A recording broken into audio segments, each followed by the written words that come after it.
네, 이제는 제가 생명감각에 대해서 이야기를 해보려고 합니다.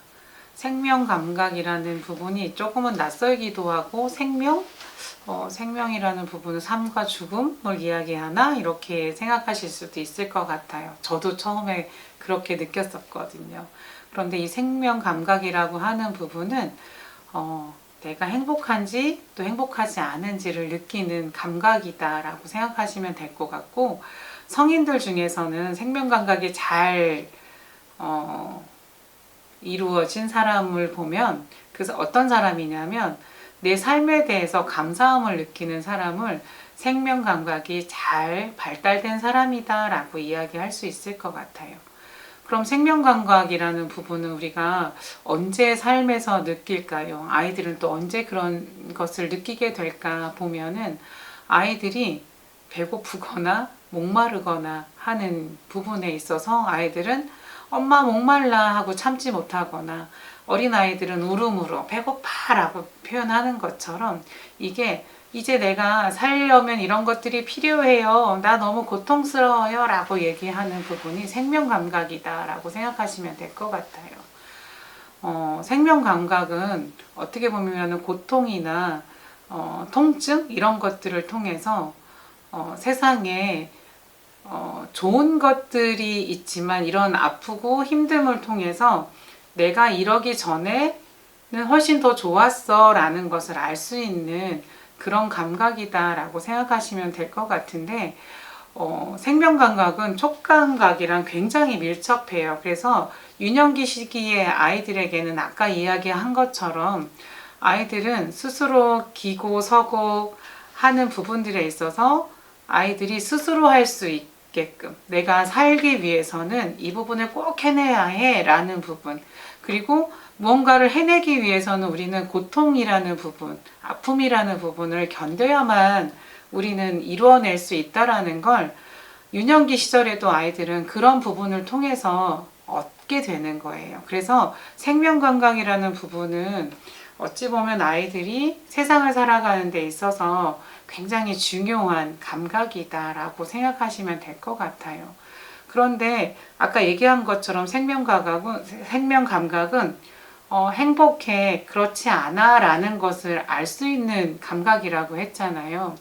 그렇다고 한다면 이 영유아기의 아이들은 아까 이야기한 것처럼 어떤 고통스러움을 통해서 내가 이거를 해내기 위해서는 이런 것들이 있어, 그렇지만 이 힘듦을, 고통을 이겨냈더니 좋은 것들이 있었네, 내지는 내가 지금 너무너무 아파, 그래서 너무너무 힘들어, 그런데 그 전에 내 삶은 참 좋았었구나, 아프기 전에는, 이런 것들을 느낄 수 있는 감각이거든요. 그렇다고 한다면 이런 감각들은 아이들이 어떻게 배울 수 있을까요? 아까 이야기한 것처럼 스스로가 무언가를 해내기 위해서 아이들이 기기 위해서, 서기 위해서 여러 번 넘어지는 것들을 경험하면서 아이 스스로가 해내는, 그러니까 아까 촉감각처럼 해내는 어떤 의지라는 부분이 필요하기도 하겠지만, 엄마가 들려주는 동화나 이런 걸 통해서 아이들은 생명감각을 이 영유아기 시기에는 가장 많이 영향을 받는다라고 생각하시면 될 것 같아요. 그런데 그 전에 조금 더 어렸을 때에는 그럼 아이들은 이런 생명감각을 어떻게 배울 수 있을까요? 느낄 수 있을까요? 라고 물어보실 수 있을 것 같은데, 처음 태어난 아이들은 자기 손가락을 막 빨거나 어떻게 하다가 내 발을 잡고 발가락을 빨기도 하면서 세상과 내가 살아있네 라는 것을 아이들은 느끼게 되는 것처럼, 이렇게 빨고 뭔가를 만지고 기어가다가 무엇인가를 만지고 접촉하면서 내가 살아있구나, 이렇게 부딪히면 아프구나, 이런 것들을 통해서 아이들은 나에게도 생명감각, 내가 살아있는 것을 느끼는구나, 이 고통을 통해서 내가 지금 살아있음을 알 수 있구나 라는 것을 알아요. 조금 더 큰 아이들은 어떻게 이제 감각을 알게 되냐면, 아까 이야기 드렸던 것처럼 이야기를 통해서 아이들이 생명감각을 키워갈 수 있는데, 아무 이야기나 다 아이들의 생명감각을 키워주지는 않아요. 그러니까 예를 들면 발도르프 어린이집에서는 아이들이 한 달 동안 같은 동화를 매일 듣거든요. 일반적으로 어머님들이 생각하실 때 매일 똑같은 동화를 읽는다고 하면 아이들이 지겹고 싫지 않을까? 라고 생각을 하시지만 어머님들이 한번 내 아이를 떠올려 보세요. 아이에게 잠자리 들기 전에 엄마가 책 읽어줄게. 책 하나 가져와. 그러면 아이들이 아장아장 걸어가서 책장에서 책을 꺼내서 온다면 어떤 책을 가져올까요? 아이는 어제 읽었었던, 그저께 읽었었던, 매일매일 반복해서 읽어주는 그 책을 가져오거든요. 아이들은 왜 이렇게 똑같은 책을 가져올까요? 아이들은 반복을 통해서 굉장히 편안함을 느끼기 때문이거든요. 그렇다고 한다면 아이들에게 들려주는 동화는 어떤 동화여야 할까요? 생명감각을 키워주는 동화라는 것들은 어떤 것일까? 그렇다면 영아기의 아이들에게도 생명감각에 도움이 되는 동화는 있을까? 유아기의 동화는 어떤 것들이 있을까? 그리고 어머님들이 보시면 시중에 만약에 책들을 어머님들이 사주신다고 한다면 부모님들은 막 출판사가 좋다고 하면 책 내용이나 이런 것보다는 막 전집으로 구입하시기도 하고 또 어떤 상을 탄 책들이 좋을 거야 라고 생각하셔서 그런 창작 동화 이런 것들을 많이 사시고 있는데 영유아기 시기에는 될 수 있으면 전래 동화를 들려주시는 게 좋아요. 예를 들면 독일의 그림 형제의 이야기라든지 우리나라의 옛 이야기들 그리고 전 세계의 전래 동화들을 이렇게 저는 한번 분석해 본 적이 있었거든요. 그런데 너무 신기한 거는 아시아권뿐만이 아니라 유럽이나 미국이나 미주나 여러 군데에서 동화들을 한번 이렇게 봤더니 제목이나 주인공들은 다르지만 내용적으로 굉장히 비슷한 동화들이 많이 있었어요. 그것을 보았을 때에는 예전에 아주 오래전에는 전 세계의 사람들이 생각이나 이런 것들이 좀 비슷하지 않았을까라는 생각을 저도 좀 하게 되었는데요.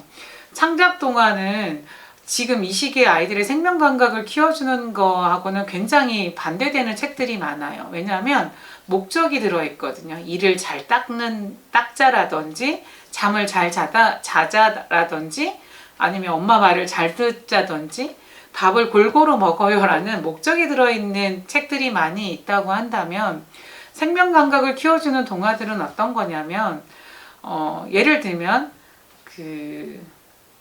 늑대가 빨간 머리 뭐지 제목이 갑자기 생각이 안 나네요. 빨간 머리 애니라고 한다면 빨간 모자 아이가 할머니에게 빵을 갖다 주러 가는데 늑대가 나타나서 할머니를 잡아먹고 아이에게 할머니인 척하면서 이 아이도 잡아먹으려고 하잖아요.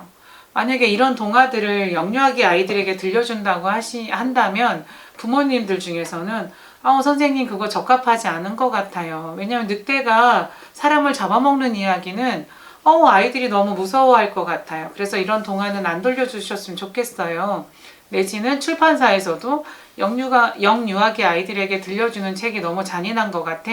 그래서 늑대를 조금 순하게 동화의 원작을 조금 변형해서 들려주는 이야기 책을 만드는 출판사들이 굉장히 많아지고 있어요. 그런데 어머님들이 생각하시기에도 이렇게 잔인한 부분들을 조금 순화해서 들려주는 동화가 더 좋은 동화가 아닐까요? 라고 얘기를 하고 계시기도 하고 또 아이들이 아직 어린데 인형극을 보여주러 이제 어머님들이 극장에 가면 갑자기 불이 깜깜하게 꺼져서 우는 아이들도 막 발생을 하지만 너무 드라마틱하게 그 성우들이 늑대의 무서운 목소리를 흉내내기도 하잖아요. 너를 잡아먹겠다 막 이렇게 하면 아이들은 이야기를 듣는 내내 어떨까요? 두려움과 고통 속에서 벌벌벌 떨거나 울기도 할 거예요. 그런데 발도르프 어린이집에서는 유치원에서는 한 달 동안 똑같은 동화들을 매일 들려준다고 해요. 그럼 아이들이 지루할까도 걱정이시겠지만 만약에 빨간 모자라는 이야기를 들려줄 때 늑대가 나타나서 할머니를 잡아먹고 아이를 잡아먹으려고 하는 그 상황들을 어떻게 선생님들이 들려주고 있을까가 아마 어머님들은 궁금하실 것 같아요. 그리고 발도르프에서는 초등학교 저학년까지는 원작 있는 그대로 조금 무서운 이야기라고 하더라도 아이들이 도덕성이라든지 무엇인가 어떤 전래동화들을 어머님들이 한번 떠올려 보신다면 우리나라 전래동화도 마찬가지고 그림형제 동화도 마찬가지고 항상 어떤 도덕성이라는 부분들이 들어가 있고 주인공이 처음에는 여러 가지 역경을 겪지만 나중에는 행복하게 잘 살았습니다. 내지는 왕자님을 만나서 공주님을 만나서 행복하게 살았습니다. 라고 매짐을 하는 것들이 많을 거예요. 그런데 그런 동화들을 만약에 선생님이 드라마틱하게 여자이면 여자 목소리를 내고 남자면 남자 목소리를 내고 무서운 괴물을 표현할 때는 굉장히 무서움을 아이들에게 공포스럽게 선생님이 목소리 흉내를 내거나 표정을 하면서 너를 잡아먹겠어 라고 한다면 아이들이 굉장히 공포스럽고 무섭겠지만 발도르프에서는 어떻게 이야기를 하냐면 제가 예를 살짝 들어본다면 빨간머리 앤이 옛날 아주 오랜 옛날에 빨간머리 앤이 엄마의 심부름으로 할머니 집에 맛있는 빵을 가져다 드리려고 숲길을 걸어가고 있었어요. 숲길을 걸어가다 보니까 예쁜 꽃들이 많이 피어 있는 것을 보고 빨간 모자는 할머니에게 가야 된다는 것도 잊어버리고 꽃을 막 꺾기 시작했어요. 그러다 보니까 아주 더 깊은 숲속까지 들어가게 되었어요. 그때 빨간 모자를 계속 지켜보던 늑대 한 마리가 있었어요. 늑대는 침을 흘리며 저 아이를 잡아먹으면 참 맛있겠다. 내가 지금 너무 배가 고파. 저 아이를 잡아먹을 거야. 그런데 저 아이를 지금 잡아먹을 수는 없겠구나. 그럼 내가 얼른 할머니 집에 가서 할머니를 먼저 잡아먹어야겠다. 그리고 그 늑대는 할머니 집에 가서 빨간 모자가 온 것처럼 할머니 빨간 모자가 왔어요 라고 얘기하고 할머니가 문을 열어주자 늑대는 할머니를 한 입에 꿀꺽 삼켰어요 라고 만약에 이야기를 했다고 하면 지금 제가 이야기한 것 중에 무섭게 아이들에게 이야기했었던 부분이 있었을까요? 그러지 않았다고 저는 생각하는데 제가 조금 목소리를 아이들에게 들려줬을 때보다는 조금 빠르게 이야기한 부분은 있을 것 같아요. 그럼에도 불구하고 제가 너를 잡아먹겠다, 할머니를 잡아먹겠다, 아웅 하고 이야기하지 않았잖아요. 할머니 빨간 모자가 왔어요 라고 늑대가 이야기하고 늑대는 문이 열리자 할머니를 꿀꺽 한 입에 삼켜버렸습니다 라고 얘기를 했다면 아이들은 두렵거나 무섭거나 그런 대상이 아닌 어떡하지? 하지만 나중에 빨간 모자가 굉장히 지혜를 발휘해서 어떻게 했어요? 늑대가 연못속에 풍덩 빠져서 죽게 되고 빨간 모자와 할머니는 다시 만나게 되잖아요. 아이들이 정말 이렇게 동화를 다 듣고 나면 정말 선생님의 동화에 푹 빠져있는 아이들은 동화가 끝나서 할머니와 애니 빨간 모자는 만나서 행복하게 잘 살았습니다 라고 제가 이야기를 마치면 어디선가 휴 아휴 다행이다 이런 소리들이 들리거든요. 이런 소리들은 뭘까요? 아이들이 제 이야기에 굉장히 깊이 관여하고 있었고 참여하고 있었고 내 이야기 속에 함께 있었구나라는 것을 느끼게 돼요. 그리고 아이들은 어때요? 동화 속에서 어떤 아이가 지혜롭게 여러 어려운 과정들을 거쳐서 나중에 할머니와 행복하게 잘 살았답니다 라고 끝나는 그런 부분들을 통해서 아이들은 이야기 속에서 나오는 도덕성이라는 부분을 사실 아직은 영유아기에는 도덕성이 뭔지를 정확하게는 몰라요. 하지만 아이들은 이런 이야기를 속에서 도덕성이라는 부분을 알게 되고 삶에서의 이런 여러 가지의 아이의 생명 감각을 또 내가 바르게 이렇게 살게 되면 나는 이 다음에 나도 행복한 사람이 될 거야 라는 어떤 생명 감각에 충분한 행복감, 지혜로움 이런 것들을 가득 안게 되거든요. 이런 이야기를 많이 들은 아이들은 어떨까요? 아이들은 우리 부모들은 늑대처럼 그러지 않아 라는 것을 알아차릴 거예요. 그래서 아이들은 더 지혜롭고 도덕성이 좋은 아이들로 지금은 마음속에 그냥 담아두겠지만 이 다음에 어른이 되었을 때 그 작은 씨앗이 크게 나와서 이 세상에 살아가는 데 있어서는 도덕성이라는 부분, 그리고 살아가는 데 있어서는 고통이나 아픔이나 이런 것들이 있을 수도 있고 내가 그런 부분을 감당해내야 될지도 몰라. 그렇지만 다 잘 될 거야. 나는 그 힘을 알고 있어. 우리 엄마가 우리 선생님이 들려주신 동화 속에서 또 내가 그런 아픔이나 여러 가지 힘듦을 통해서 내가 경험해 온 것들이 얼마나 나에게 필요하고 좋은 건지를. 우리들은 손가락이 이렇게 10개가 있어도 이 손가락에 대한 감사를 잘 모르고 사는 것 같아요. 그런데 어느 날 제가 종이에 살짝 이 새끼손가락을 비었어요. 아, 나에게 새끼손가락이 있었지? 그 부분 우리는 알게 되는 것 같아요. 그래서 그때부터 새끼손가락이 다치기 전에는 내 손가락에 대한 감각이라든지 고마움도 모르고 있다가 이 새끼손가락이 종이에 비고 나면 나에게 새끼손가락이 정말 고마운 부분이야. 나에게 필요한 부분이야 라는 걸 깨닫게 되는 것 같아요. 아이들이 살아가는 데 있어서 나의 생명 감각을 어떤 고통을 통해서 내지는 감사, 좋은 것들을 통해서 아이들이 잘 성장할 수 있도록 우리 부모님들이 아이들에게 좋은 생명 감각을 키워주기 위해서 나는 어떤 것들을 도와주는 부모가 돼야 될지 한번 고민해 보시면서 실천할 수 있는 것을 찾아보는 계기가 되셨으면 좋겠습니다. 감사합니다.